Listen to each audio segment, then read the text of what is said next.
wife did not grow up Christian. I think it's fair to say that she grew up in a Hindu family, but not a particularly religious family in either direction. Now, most Sundays, Usha will come with me to church. As I've told her, and I've said publicly, and I'll say now in front of 10,000 of my closest friends, do I hope eventually that she is somehow moved by the same thing that I was moved in by church?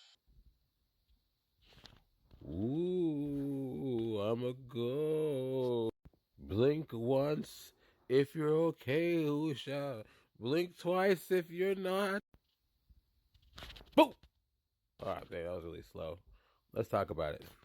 Yeah, I honestly do wish that because I believe in the Christian gospel, and I hope eventually my wife comes to see it the same way. But if she doesn't, then God says everybody has free will, and so that doesn't cause a problem for me. That's something you work out with your friends, with your family, with the person that you love. I need to clean off my screen. My kids did a smudging number all over it. Did you guys know that she was a lawyer?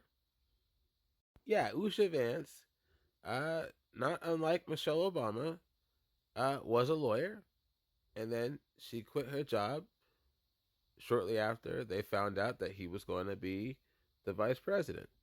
She graduated from Yale. She clerked for Supreme Court Justice Brett Kavanaugh. She's a smart person.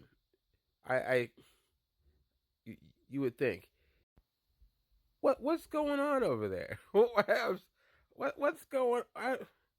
What kind of conversations do these two have? I dare say she is probably smarter than him. I'm sure of it, actually. But then again, I don't know. I don't know what's going on.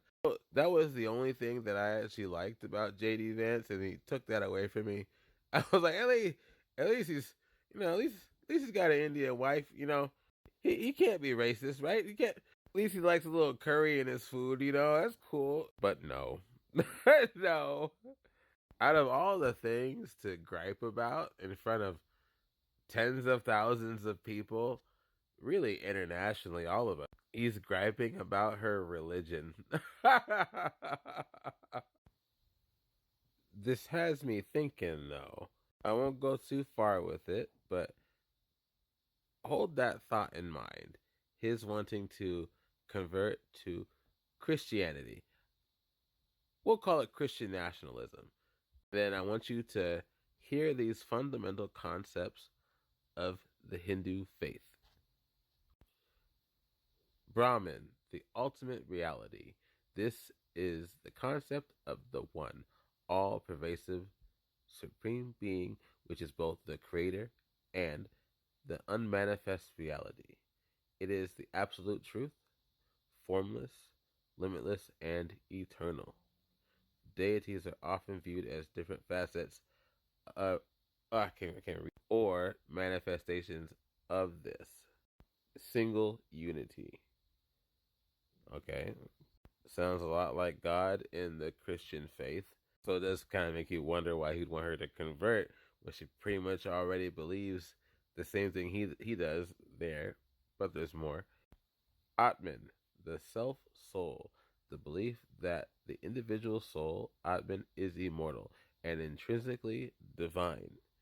The core goal of life is to realize the divinity within all beings and recognize the Atman's connection with the Brahman, the ultimate reality.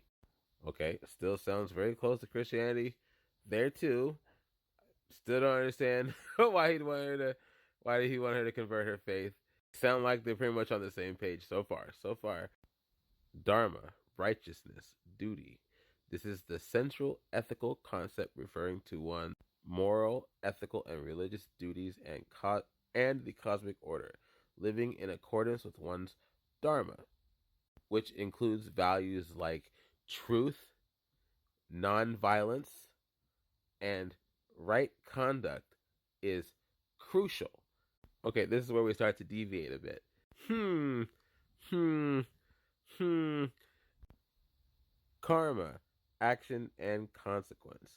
The universal law of cause and effect, where every action, thought, word, or deed has a corresponding consequence that will be experienced in this life or future ones.